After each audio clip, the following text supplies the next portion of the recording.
Wish you could become a morning person? You know the type, up before the sun, early morning runs, first one to the office with donuts and a smile. How do they do it? Easy. With the new Galaxy Watch 8, sleep tracking and personalized insights from Samsung Health help you improve so you can wake up to a whole new you. One who, dare I say it, skips the snooze? It's possible. Train your sleep with Galaxy Watch 8. Learn more at Samsung.com. Requires compatible Samsung Galaxy phone, Samsung Health app, and Samsung account. Does it ever feel like you're a marketing professional just speaking into the void? But with LinkedIn ads, you can know you're reaching the right decision makers, a network of 130 million of them, in fact. You can even target buyers by job title, industry, company, seniority, skills, and did I say job title? See how you can avoid the void and reach the right buyers with LinkedIn ads. Spend $250 on your first campaign and get a free $250 credit for the next one. Get started at linkedin.com/campaign. Terms and conditions apply. Welcome to I Talk to Ghosts. I'm your haunted host, Jennifer, your resident medium, and your teller of ghost stories. Come in. The night air is getting chilly, and the wind has a way of whispering strange things this time of year. Settle into your seat here in the spirit parlor. I have a few stories tonight for you in which the silence in the air can make your heart beat a little too loud. They say there are things out there that can wear a body like a mask. Things that can walk in your shape, speak in your voice, or call to you from the dark, pretending to be someone you love. Tonight, we're talking about skinwalkers. But after the shivers, stay for the spiritual. Join me at my séance table for a message from the spirits. This spirit session will be dedicated to someone listening to the podcast. And since you are, the message could be yours. That's later on in the podcast. But first, the spooky. Light a candle, settle in, and listen.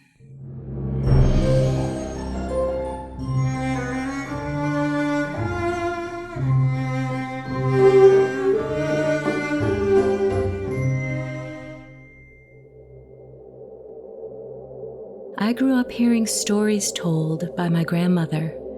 She told me how some beings could wear the skin of animals, how they could mimic voices to lure you away. I always thought they were just stories, until last autumn. It was late October, and I was driving home through the desert after visiting a friend on the reservation.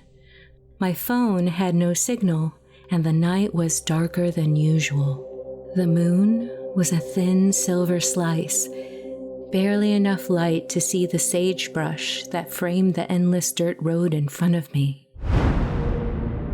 That's when I saw it. Something standing at the edge of the road ahead. At first, I thought it was a coyote, but as my headlights swept over it, the shape was wrong. Its limbs were too long. Its back was bent like a man trying to crawl on all fours. Its head snapped towards me, and I swear its eyes reflected red, like an animal's in the light, but they felt aware. I slowed down, almost to a stop, but my brain was screaming at me to keep going. Then, in the stillness of the night's air, I heard my name. The voice was my mother's voice, clear as anything. She called to me to help her. Her words were desperate and strained. I slammed my foot on the gas. My mother was 200 miles away. The thing stepped into the road, and for a moment, it straightened, its body stretching unnaturally tall. A coyote skin draped over it like a coat. Its mouth opened too wide, and it laughed. A low, wet sound that didn't belong to anything human or animal. tires spitting gravel, I swerved around it and sped down the road, refusing to look back. But in my rearview mirror, just for a split second, I saw it running alongside my car on all fours, faster than anything that should be able to move. When I reached the highway, it was gone. The air felt heavy, electric, like before a thunderstorm. I didn't tell anyone for weeks. Even now, anytime I'm visiting my mother and she calls me by my name, I hesitate before I turn around.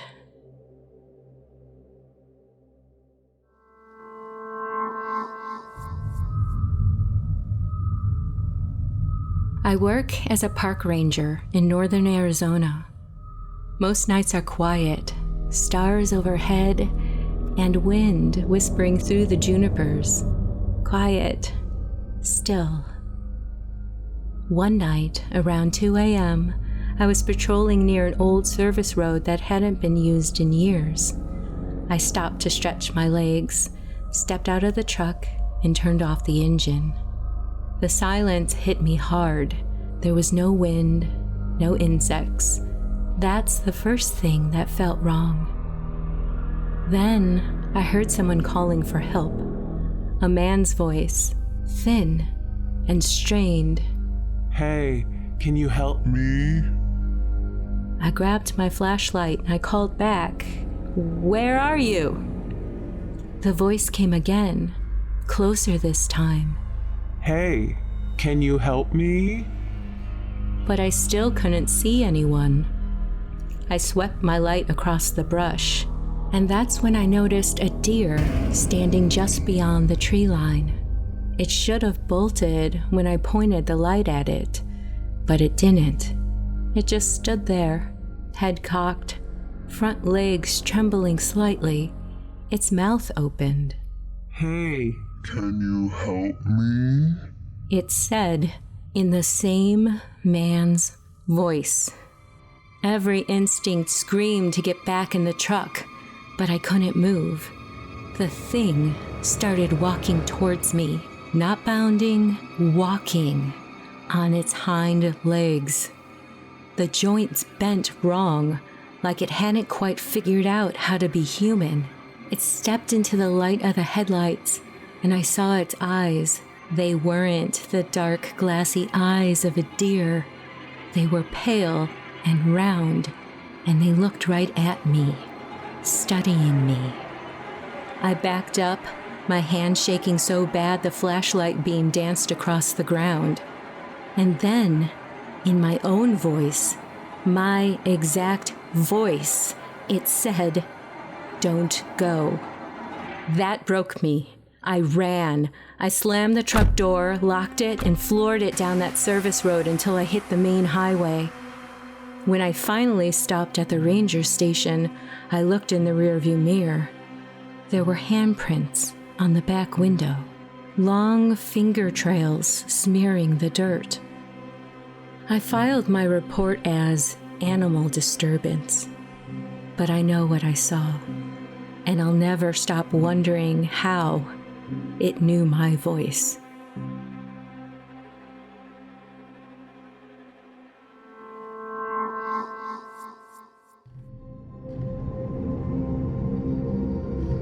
You ever notice how the desert feels different at night? Like the stars see more than they should? So, my cousin, Mara, used to live near Shiprock.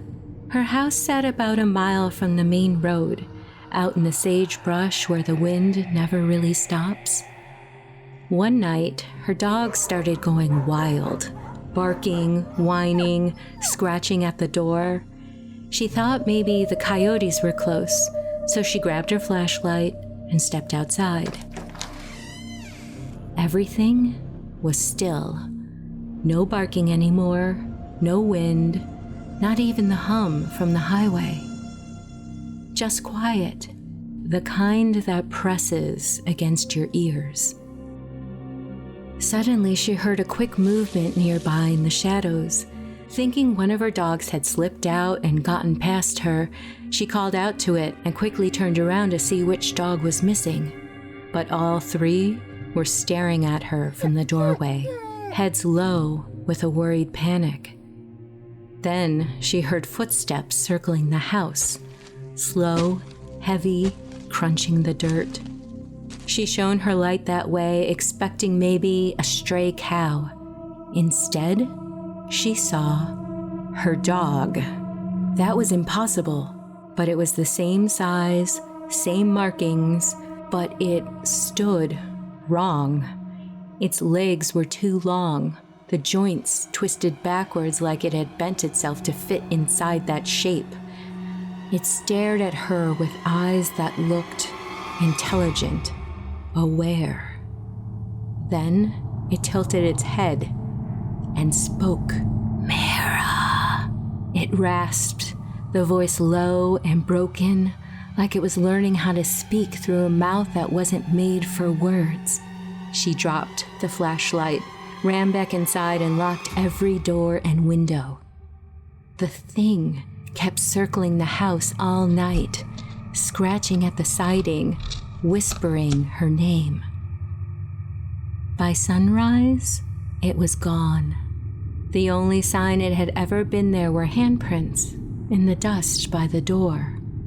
Too large to be hers, too human to belong to anything else. And here's the worst part. A few weeks later, she got a call from her neighbor, who lived about 5 miles down the road. The woman sounded shaken. She said she had seen Mara walking through the desert that night, barefoot, wearing torn clothes.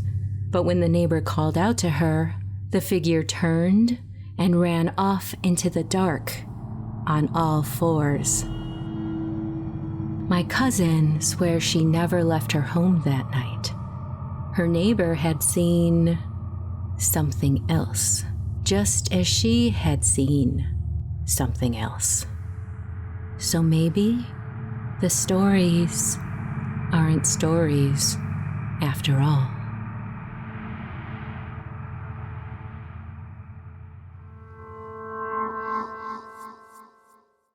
The family that vacations together stays together. At least that was the plan. Except now the dastardly desk clerk is saying he can't confirm your connecting rooms. Wait, what? That's right, ma'am. You have rooms 201 and 709. No, we cannot be 5 floors away from our kids. The doors have double locks. They'll be fine. When you want connecting rooms confirmed before you arrive, it matters where you stay. Welcome to Hilton. I see your connecting rooms are already confirmed. Hilton, for this day.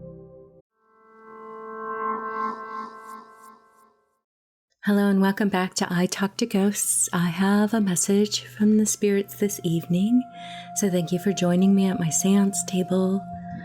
I'm going to light a candle or two. And tonight as I work, I have with me selenite. This is a salt-like crystal that is said to cleanse and purify your space, and also I feel offer up a little bit of safety and protection.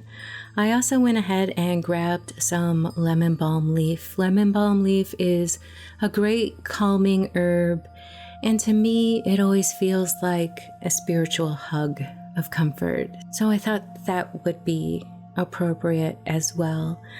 I have to admit, before I even sat down at the table, I was getting a sense of who was coming through. I want to take a moment to let everyone know that this spirit reading might be a little difficult to hear. If you're sensitive or feel vulnerable talking about hostile topics in the home. I have with me someone who died early, young adult male. He feels like he was your brother, and he's immediately coming in to acknowledge the havoc that his behavior brought to your family and to you, because He's reaching out to you right now. It feels like you're the younger sister and that his unpredictable behavior really frightened you and made you feel unsafe. And he's talking about how he used to break things in the house, break your stuff, take your stuff sometimes. And it caused a lot of anxiety and worry and just chaos in your household. There was a lot of frantic energy and worry. He is just saying now, having the clarity of soul that he has, was that he couldn't control himself. He couldn't handle himself. And he wants nothing but to try and soothe this hurt, and that he, if you can understand, maybe it would help soften that he describes it as if he had sharp objects in his mind. He couldn't handle his own inner space of things, and that he wants to admit that he handled it all wrong. He's also saying that he was nicest to the family dog. He's sharing with me that you had a lot of nature surrounding the house. I'm seeing tall trees, a lot of dampness in the earth, and you can smell it in the trees. And he's showing me that he liked to throw rocks at the side of the house. And that was one of his way of getting out some of his energy. And like I'm hearing he had like hiking boots, and when he walked, he kind of shuffled. I'm hearing him shuffle when he walks in his boots. Okay, I am going to see what his message is for you tonight, besides the acknowledgement and offered apology and recognition. He has self-recognition of how he was and how he affected you and other loved ones. He wants to say that he's sorry to his mom and that he loves her, and he sees how tender of a heart she has and how big of a heart she has and how this was really hard for her. He's saying to her and to you and the rest of your family that this grief, he wishes for you to let go of it now. He is expressing that he doesn't want to be causing any more hurt, and he wants to see you happy, that it's okay to let some of this go and to heal. And he is just hoping that with time and love, that you can all heal from this. He says you have an amazing imagination and a brilliant way of thinking, and he is hoping that with some time and clarity that you can be inspired, even transform your grief into helping others or creating something, art and expression that can reach others, to be shared with others. He is saying that he doesn't think he is worthy of being inspirational to you, but that's kind of how spirit works. They can be there for us to help inspire us and encourage us. He doesn't feel that, at least right now, that would be welcomed, but he would love to have that role in your life if you ever wanted to accept it. But even if you don't, he wants to encourage you and create like you are capable of creation. Okay, I think I'm gonna leave it at that.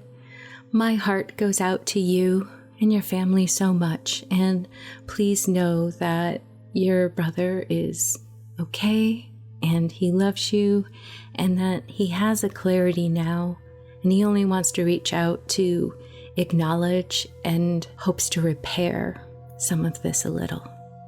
Thank you for trusting me to deliver this message.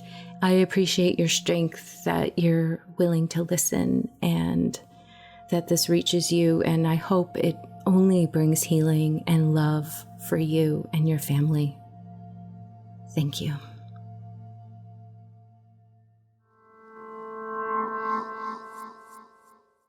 And with that, dear listener, we have reached the end of this episode of I Talk to Ghosts. I hope you've enjoyed my spirit work that I shared with you this evening at the séance table. And I also hope that you enjoyed the chilling stories of skinwalkers that I shared with you this evening. Have you ever had an experience with something like this? If you have, I would love to know. So please reach out and share your story. In the meantime, wherever you wander off to in this world or the next, just remember, come back and visit with me. Have a lovely evening and good night.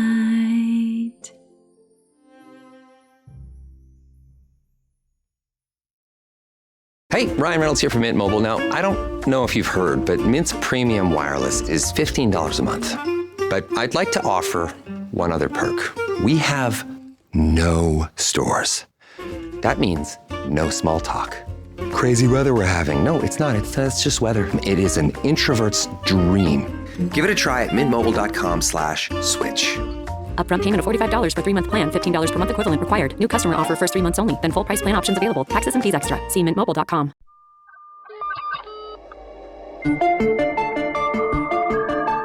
Fear Daily is a podcast that takes you into the shadows of the past, unearthing the 1990s most terrifying tales of monsters, madness, and life after death. Discovered on a forgotten bulletin board server somewhere in Pennsylvania's Rust Belt, these stories are an archive of humanity's strangest encounters with the unknown as told by the people who experienced them. Written by Brennan Storr, creator of the Ghost Story Guys, and hosted by Brandon Scheck-Snyder of Southern Gothic, Fear Daily is your window into the dark corners of our world. Follow Fear Daily today on your favorite podcatcher to receive new episodes Monday through Friday each and every week.